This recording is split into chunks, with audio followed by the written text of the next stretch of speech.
Hello student, welcome back to my channel Master Math with Anup Sir। आज তোমাদের কাছে আমি একটা নতুন ভিডিও নিয়ে এসেছি। ভিডিওটা কোনো কিছু শেখানোর জন্য নয়, সবেমাত্র 2025 সালে মাধ্যমিক পরীক্ষা শেষ হয়েছে। যে সমস্ত পরীক্ষার্থীরা মাধ্যমিক পরীক্ষা শেষ করে এখন ভাবছো যে আগামী দিনে কী নিয়ে পড়াশোনা করব, কি সাবজেক্ট নেব, সায়েন্স নেব না আর্টস নেব না কমার্স নেব, ডাক্তারিতে যাব না ইঞ্জিনিয়ারিংয়ে যাব না অনার্স নিয়ে পড়ব, নাকি কোনো প্রফেশনাল কোর্স করব, নাকি পলিটেকনিক পরীক্ষায় প্রস্তুতি নেব, এই সমস্ত জিনিসগুলো পুরো ডিটেলস ক্লিয়ার করার জন্য আমি তোমাদের কাছে একটা নতুন ভিডিও নিয়ে এসেছি। এই ভিডিওটা যদি প্রথম থেকে শেষ পর্যন্ত লক্ষ্য করো তাহলে উচ্চ মাধ্যমিকে কী নিয়ে পড়বে, কি সাবজেক্ট নেবে সেই সম্পর্কে আর কোনো তোমাদের ডাউট থাকবে না, পুরো ক্লিয়ার হয়ে যাবে। আজ থেকে 30 বছর কি তারও আগে বা ওই সময়ে এরকম কোনো মাধ্যম ছিল না যে কোনটা ভালো কোনটা মন্দ কোনো ভিডিওর মারফত বা সোশ্যাল মিডিয়ার মারফত তোমাদের কাছে একদম মেসেজগুলো পৌঁছে দেওয়া। এখন অনেক সুযোগ এসছে, ইউটিউবের মারফত বা ফেসবুক মারফত বা বিভিন্ন মিডিয়ার মাধ্যমে কোনটা ভালো এবং কোনটা মন্দ তোমরা ডিটেলস জানতে পারছো এবং আগে থেকে জেনে সেই বিষয়ে তোমরা ভর্তি হওয়ার সুযোগ পাচ্ছ। তো ভিডিওটা প্রথম থেকে শেষ পর্যন্ত দেখো। আমি তোমাদের ডিটেলস বলবো, সময় খুব কম, মাত্র 10-12 মিনিটের মধ্যে আমি পুরো ব্যাখ্যা করব। তা তোমরা ভিডিওটা শেষ পর্যন্ত লক্ষ্য করো। আশা করি তোমাদের জীবনের কেরিয়ার তৈরি করার জন্য যথেষ্ট উপকারে লাগবে। এবং কি উপকারে লাগবে আজ থেকে মানে তোমাদের যত বয়স বাড়বে তখন বুঝতে পারবে যে ভালো নম্বর পেলে বা ভালো পড়াশোনা করলেই যে জীবনে ভালো কেরিয়ার তৈরি করা যায় সেটা ঠিক নয়। খারাপরাও ভালো হতে পারে, ভালোরাও তো ভালো অবশ্যই হবে। মাধ্যমিক পরীক্ষা যাদের ভালো হয়েছে মন্দ হয়েছে আমি কোনো বিতর্কে যাচ্ছি না। যারা মিনিমাম 45% মার্কস পাবে তারাও সায়েন্স নিয়ে পড়ার সুযোগ পেতে পারবে। হয়তো কোনো নামি দামি স্কুল তোমাদেরকে সায়েন্স দেবে না, ঠিক আছে, দরকার নেই। বাড়ির কাছে যে স্কুলে সুযোগ পাবে সেই স্কুলেই তোমরা পড়াশোনা করবে। কেননা স্কুল কখনোই ভালো মন্দ বিচার করা যায় না, ছাত্ররা ভালো মন্দ বিচার করা যায়। যদি কোনো কিছু স্টুডেন্ট দীর্ঘদিন একটা স্কুলে যদি বছরের পর বছর ভালো রেজাল্ট করে সেই স্কুলটা কী হয়, ভালো স্কুলে পরিণত হয়। আবার যদি উল্টোটা সেই স্কুলে যদি তারা দীর্ঘদিন ধরে খারাপ রেজাল্ট করে সেই স্কুলটা খারাপ হয়ে যায়। তাহলে স্কুলের গুরুত্ব থেকে একটা ছাত্র গুরুত্ব অনেক বেশি ভালো রেজাল্ট করার জন্য। সেজন্য ভালো ছাত্র যেখানেই যাবে সেখানেই ভালো রেজাল্ট করবে। সুতরাং এই ভ্রান্ত ধারণায় তোমরা যেন পা দেবে না যে ভালো স্কুলেই পড়তে হবে, তার কোনো মানে নেই। যেখানেই পড়বে ভালো করে পড়াশোনা করতে হবে, এটাই সবথেকে বড় মূলধন। আমি যেহেতু অঙ্কের শিক্ষক তাই আমি সায়েন্সের কথাটা আগে বলবো, তারপরে আর্টস কমার্স সব কিছুই আলোচনা করব। খুব কম সময়ের মধ্যে আমি ডিটেলস বলছি, তোমরা শুনে নাও, পারলে একটা খাতা পেন নিয়ে তোমরা লিখে নাও। উচ্চ মাধ্যমিকে একাদশ শ্রেণীতে ভর্তি হওয়ার জন্য 45% মার্কস পেলেই তোমরা সায়েন্স পাবে। তারপরে সায়েন্সে তোমাদের দুটো ভাগ রয়েছে, যেটা সাধারণ জিনিস আমরা বলি সাধারণত মুখে, বায়োসায়েন্স আর পিওর সায়েন্স। পিওর সায়েন্সে তোমাদের থাকবে ফিজিক্স কেমিস্ট্রি এবং ম্যাথ, আর বায়োসায়েন্সে থাকবে তার সঙ্গে বায়োলজিটা যোগ হয়ে যাবে। আর বাংলা ইংরেজি কম্পালসারি, এটা হচ্ছে ফার্স্ট ল্যাঙ্গুয়েজ বাংলা আর সেকেন্ড ল্যাঙ্গুয়েজ হচ্ছে ইংলিশ আমাদের ওয়েস্ট বেঙ্গলের স্টুডেন্টদের জন্য। তাহলে 5টা সাবজেক্ট নিয়ে পড়তে হবে। আর আরেকটা এক্সট্রা সাবজেক্ট তোমরা নিতে পারবে যেটাকে বলা হয় 4th সাবজেক্ট, ইলেকটিভ 4th, মানে বাংলা ইংরেজি তো কম্পালসারি। তাহলে first elective, second elective, third elective, 4th elective.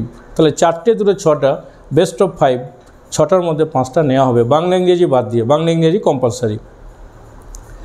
তো তোমাদের 4th সাবজেক্ট কি তোমরা নিজেরা ঠিক করতে পারবে না, যেটাতে তোমরা বেশি পাবে সেইটা তোমাদের 3 নম্বরে চলে আসবে, অর্থাৎ 5 নম্বরে। বাংলা ইংরেজিকে যোগ করলে 5 নম্বর আর বাংলা ইংরেজি ছাড়া 3 নম্বরে চলে আসবে।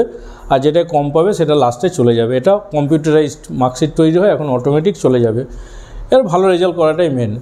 যদি পিওর সায়েন্সে যাও তাহলে তোমরা ইঞ্জিনিয়ারিংয়ে যেতে পারবে, আর যদি বায়োসায়েন্সে যাও তাহলে তোমরা মেডিকেল বা জিমমার বা এই ধরনের কোর্সগুলো তোমরা করতে পারবে। তবে আমি আমার ব্যক্তিগত মত বলছি যে তোমরা বায়োসায়েন্স বা পিওর সায়েন্স যেটাতেই যাও না কেন, ম্যাথামেটিক্স অঙ্কটাকে অবশ্যই নেবে। যদি অঙ্ক না নাও তাহলে কিন্তু তোমরা ফিজিক্সের অঙ্কগুলো একদম পড়তে পারবে না। আর ফিজিক্স যদি না পড়ো তাহলে মেডিকেলেও চান্স পাবে না। সেই জন্য অঙ্ক হচ্ছে এমনই একটা সাবজেক্ট যাতে করে বায়োসায়েন্সই হোক আর পিওর সায়েন্সই হোক, দুটোতেই তোমাদের একটা মেলবন্ধন করে, সেজন্য ম্যাথামেটিক্স অবশ্যই নেবে। এটা গেল সায়েন্সের। যারা আর্টস নিয়ে পড়বো ভাবছো তাদের জন্য রয়েছে ভালো ভালো সাবজেক্ট তো রয়েছেই, তার মধ্যে খুব গ্ল্যামার সাবজেক্ট রয়েছে ইকোনমিক্স। আর্টসের সাবজেক্ট হলেও কিন্তু উঁচু লেভেলে ইকোনমিক্স সায়েন্সের মতো কাজ করে। জিওগ্রাফি খুব ভালো সাবজেক্ট, এগুলো নিয়ে তোমরা পড়াশোনা করতে পারো। আর কমার্সের জন্য অ্যাকাউন্টেন্সি নিয়ে তোমরা করতে পারো পড়াশোনা, আর বিজনেসম্যান নিতে পারো। বা যারা তোমরা ক্ল্যাট পরীক্ষা দিয়ে লটও পড়তে যেতে চাও তারাও যেতে পারো। এটাও একটা ভালো, এখন অনেক ছেলে ক্ল্যাট পরীক্ষা দিয়ে ল পড়ার জন্য চলে যাচ্ছে। তা যারা সায়েন্স পড়বে তারা তো এদিকে ঠিক আছে, আর যারা ভাবছো যে না আমি সায়েন্সে পারবো না কিন্তু সায়েন্স পড়ার ইচ্ছা আছে, তারা আরেকটা সাইডে কোর্স আছে পলিটেকনিক বা ডিপ্লোমা, এটাতেও তোমরা পড়াশোনা করতে পারো। মাধ্যমিকের কোর্স, ফিজিক্স কেমিস্ট্রি ম্যাথ একটু স্ট্যান্ডার্ড থাকে, উচ্চ মাধ্যমিক থেকে সামান্য একটু পার্ট থাকে। যদি তোমরা জেক্সপো বা কম্পিটিশন পরীক্ষা যেটা পলিটেকনিকের জন্য হয় ওটা দিয়ে তোমরা যদি পলিটেকনিক পড়তে চাও তাহলে পলিটেকনিক পড়তে পারো, ওটাও কিন্তু এখন খুব ভালো। ওখানে যদি তোমরা ইলেকট্রিক্যাল মেকানিক্যাল নিয়ে একটা ভালো কলেজ থেকে পড়তে পারো তাহলে কিন্তু রেল টেল এই সমস্তগুলো এখন পলিটেকনিকের অনেক ছাত্রদের চাকরি দিচ্ছে। চাকরি টাকরি পাওয়ার জন্য অনেকটাই উপকারে লাগবে। অর্থাৎ এখানে উচ্চ মাধ্যমিক পাস করতে হবে না, এখনও পর্যন্ত মাধ্যমিক পরীক্ষার্থীরা মাধ্যমিক পরীক্ষায় পাস হয়ে গেলে তোমরা পলিটেকনিকের জন্য যেতে পারো। এটা একটা ভালো রাস্তা, তোমরা এখন থেকে প্রিপারেশন নিতে পারো। আর এই যে সবেমাত্র পরীক্ষা শেষ হয়েছে, এখন থেকে পরীক্ষার রেজাল্ট বেরোনো পর্যন্ত যে 3 মাস সময় থাকবে, এই 3 মাসটাকে তোমরা খুব কাজে লাগাও। যারা ভাবছো যে আর্টস নিয়ে পড়বো তারা বসে থাকবে না, তারা কিছু সাইডে কোর্স করে নিতে পারো, কম্পিউটার শিখে নিতে পারো, কম্পিউটারের টাইপ শিখে নিতে পারো। টাইপের স্পিড যদি তোমরা ভালো তুলতে পারো তাহলে সরকারি চাকরির ক্ষেত্রে তোমাদের এটা অনেকটাই কাজে লাগবে। স্পোকেন ইংলিশ শিখতে পারো, কারণ আগামী দিনে যখন তোমরা বাইরে যাবে তখন তোমরা ইংরেজি ভালো বলতে পারবে। কেননা ওয়েস্ট বেঙ্গলের স্টুডেন্টরা একটা দিকেই পিছিয়ে থাকে, ভালো সব কিছু জানে কিন্তু সেটাকে ব্যাখ্যা করতে পারে না, অর্থাৎ ইংলিশ ভালো বলতে পারে না। সেই জন্য তোমরা স্পোকেন ইংলিশের কোর্স করে নিতে পারো। এখন তো অনেক সুযোগ রয়েছে, যে যেখানে থাকো বাড়ির কাছে যেখানে হোক তোমাদের স্পোকেন ইংলিশের উপর একটা কোর্স করে নিতে পারো। কম্পিউটার শিখে নিতে পারো, কম্পিউটারের টাইপ শিখে নিতে পারো, এগুলো তোমাদের পরবর্তীকালে অনেকটাই কাজে লাগবে। তবে আরেকটা জিনিস আমি বলে রাখছি, আমি আগামী মার্চ মাস থেকে ব্যাচ শুরু করছি। তোমরা যদি মনে করো, তোমাদের যদি ইচ্ছা হয়, তোমাদের যদি ভালো লাগে, আমার কাছে যদি পড়তে চাও তাহলে তোমরা আমার সঙ্গে যোগাযোগ করবে। আমি ডেসক্রিপশন বক্সে আমার লিঙ্ক পাঠিয়ে দেবো। তোমরা ফেসবুক পেজে তোমাদের পার্সোনাল নাম্বারগুলো আমাকে দেবে, তাহলে কি হবে আমি হোয়াটসঅ্যাপ গ্রুপ বানিয়ে নেব, গ্রুপে আমি তোমাদের জয়েন করিয়ে নেব। যদি দেখি যে অনেক সংখ্যক স্টুডেন্ট তোমরা ইচ্ছুক তাহলে আমি অ্যাপের মারফত পড়াবো। আর যদি দেখি যে না লিমিটেড স্টুডেন্ট 50-60 জন কি 100 জন হচ্ছে তাহলে আমি তোমাদেরকে গুগল মিটে পড়িয়ে দেবো। সেটা আমি বলে রাখলাম, দেরি করবে না।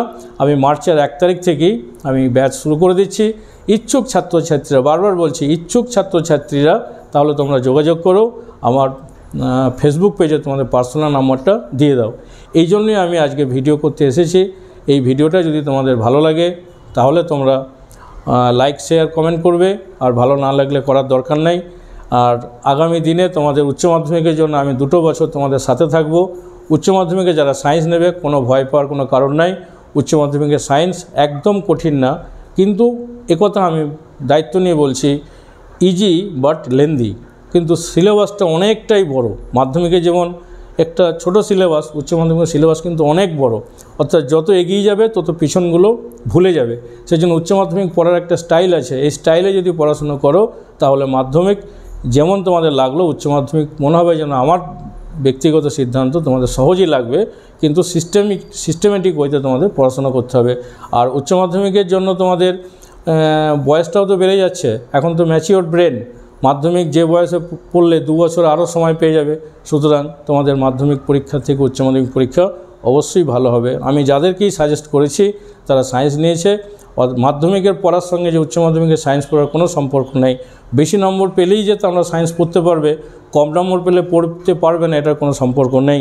অর্থাৎ সায়েন্স পড়ার যদি ভালোবাসা থাকে, যদি তোমার আগ্রহ থাকে, যদি তোমার মেধা থাকে, তাহলে তুমি একটু কম নম্বর পেলেও তুমি সায়েন্সে এগিয়ে যেতে পারবে। আর যদি তোমার মেধা না থাকে, শুধুমাত্র পড়ুয়া বিদ্যা থাকে, অর্থাৎ ঘন করে পড়ে অনেক বেশি নম্বর তুলেছো, 675 পেয়ে গেছো, কিন্তু তোমার ম্যারিট কিছু নেই, তাহলে কিন্তু সে বেশি নম্বর পেলেও সায়েন্সে টিকে থাকতে পারবে না, অর্থাৎ তার সায়েন্স পড়ার দক্ষতা বা যোগ্যতা একদম থাকবে না। ওই জন্য বারবার বলছি, যদি তোমরা ভালোবাসতে পারো, যদি তোমাদের আগ্রহ থাকে, যদি তোমাদের মেধা থাকে, তাহলে মাধ্যমিকে কম নম্বর পেলেও তোমরা সায়েন্স নিতে পারো, তোমরা সাকসেস আনতে পারবে। এটাই আমার বলার ছিল। যাই হোক, আজকের ভিডিওটা বেশি বড় করব না, আমি এই বলেই ভিডিও শেষ করছি। তোমাদের কি ইচ্ছা আমাকে কমেন্ট বক্সে কমেন্ট করে জানাবে। বাই বাই, আগামী ভিডিওতে আবার দেখা হবে।